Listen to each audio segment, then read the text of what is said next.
When the Lord called me out from being the pastor, the senior pastor, the founding pastor of the Church on the Rock and the Church on the Rock movement, which was a movement of 2,000 or 3,000 churches now, He said, you give all of that to me, I'll give you the nations of the world with suffering.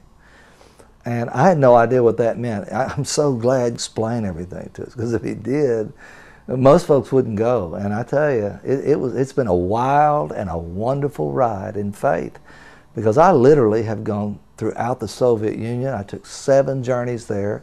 I've been to India 7 times. I've been through Africa, all over Africa, from South Africa to the west coast of Africa, everywhere. Israel, 9 different journeys.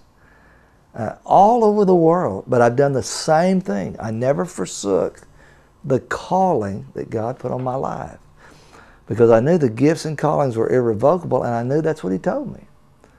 And the fruit that has been born has been nothing short of miraculous. My life verse is John 15:16.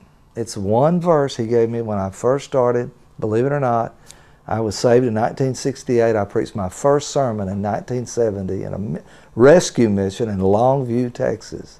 And I've never done anything in my life except preach the gospel. 40 years now, this year, this month.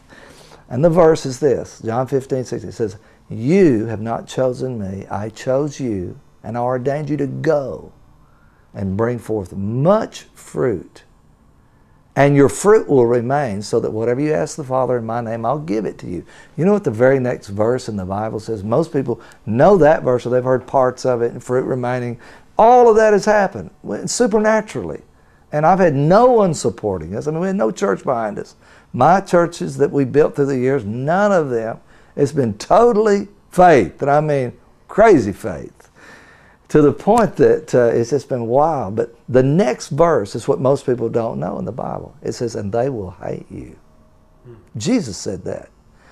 And Jesus was saying, look, if you're wild and crazy and faith-filled enough to take steps to go, like Abraham, not knowing where he went, but he went in faith, you're going to be so blessed. And that's the bottom line, 100-fold now in this time, with persecutions, Jesus said.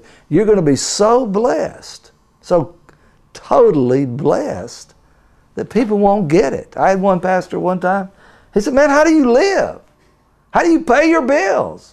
What do you do? I mean, you got cars. Where do they come from? I said, man, God does it. I said, I serve God. God takes care of me. He looked at me like, well, I don't understand that. It's like I was saying some sort of Chinese foreign doctrine to him. And the reality is, and to all my friends in China, I didn't mean to offend you, but I'm just saying, man, people don't get it that God is real. That's the bottom line of my story. People want to know my story? Here it is. God is real. God answers prayer. Try it. You'll really like it.